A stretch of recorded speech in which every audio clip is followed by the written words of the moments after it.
Hi guys! Today I'm going to be doing the Louisa May Alcott tag. This tag was created by Kelly over at Kelly Reads a Lot, and Kelly tagged me in it. So thank you for the tag, Kelly. And let's just get going into these questions. So the first question is, in Little Women you have an example of sisters of different personalities and dreams. Name another book with sisters of different personalities and dreams. And of course, for that, I'm going to go with Susan and Lucy from the Chronicles of Narnia. I picked up Prince Caspian because you can really see, I think their differences are really highlighted in this book. Also, they're also highlighted in The Last Battle, but you actually see them interacting in this book, so this one is my answer. Also, Horse and His Boy, actually. Yeah. Anyways, but yeah, very different personalities, and arguably dreams as well. Alright, number 2. In Eight Cousins, Rose is an orphan whose uncle becomes a father figure. Name another book where a character becomes a father figure. And I'm going to go with Kingdom's Dawn, with Peyton becoming a father figure to Tess. He already is a father to Leonid, I think is his name. Yeah, Leonid. But they then adopt this young girl. He and his son take in this young girl named Tess, who needs love, and it's very sweet and precious. And this was one of the best examples I could come up with, so yeah. At least off the top of my head. 3. Under the Lilacs is a wonderful found family story about a little boy who loses his dad and experiences the found family trope. Name another book with a found family trope. I'm going to go with the Barenfell Prophecies series by Wayne Thomas Batson. These 7 kids just, once they find out that they're actually not human kids, they're actually elf lords who were taken as babies and brought to the human world and raised here. Yes, that's an interesting premise. It's a weird premise, but it's very interesting. They really bond with each other and become this unshakable family together. All right. Next, number 4. The Inheritance is a novel that Louisa May Alcott wrote when she was very young. Name another book with a very young author and or a premiere novel. I think debut novel, also another term for that. Of course, very young author. Of course, I have to say Boxen. I try not to repeat answers or like authors usually, but I couldn't help it. I couldn't help but say Boxen because Boxen. If you've read Boxen, you know what I mean. It's just so precious and sweet and wonderful. Yeah. So these are stories that C.S. Lewis and his brother Warnie wrote when they were children.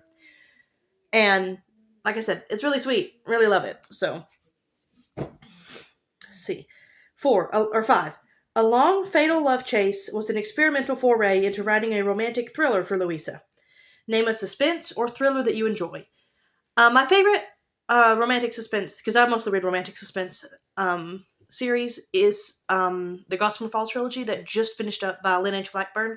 Never Fall Again, the first book, is my favorite suspense I think that I've ever read. So I'm going to have to say this series, particularly that book. Alright, 6. Jack and Jill is a great book about 2 friends who recover from an accident together and learn lots of lessons along the way, but it comes off a little preachy. What's another book that comes off preachy?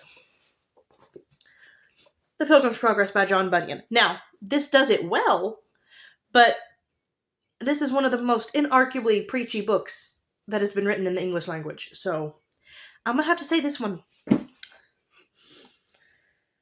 And finally, An Old-Fashioned Girl is about a young lady with a strong moral compass. Name another book with a character with a strong moral compass.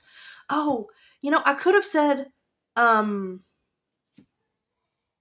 what's her name? Fanny from Mansfield Park. I could have said her.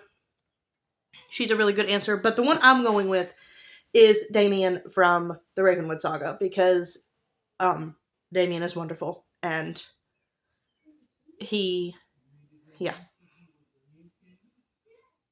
is very much a strong moral character who shows Celine the error of her ways and shows her what she ought to be doing instead. And it's love this story and love Damien as a character.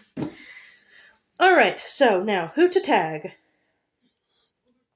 Let's see. Kelly tagged a lot of people, so let me see if I can figure out somebody else to tag. You know, Julia over at Rooted Reading, and she had mentioned Little Women recently, and I talked about it with her in the comments a little bit. So I'll tag Julia. I will tag. I think Celestria likes Little Women, and I don't know if you like Little Women. But I'm gonna tag Kelly over at Bookish Kelly. So obviously, no pressure to do this tag. Just thought I would tag you. In the comments, why don't you let me know about a found family story? Because honestly, I don't know of a lot of books that have it. Like, it's in a lot of movies and shows and things, but not as many in books. And I would like to read more books with found family. So if you would please let me know some of those in the comments section down below. Please make sure to like and subscribe, and I will see y'all next time. Bye.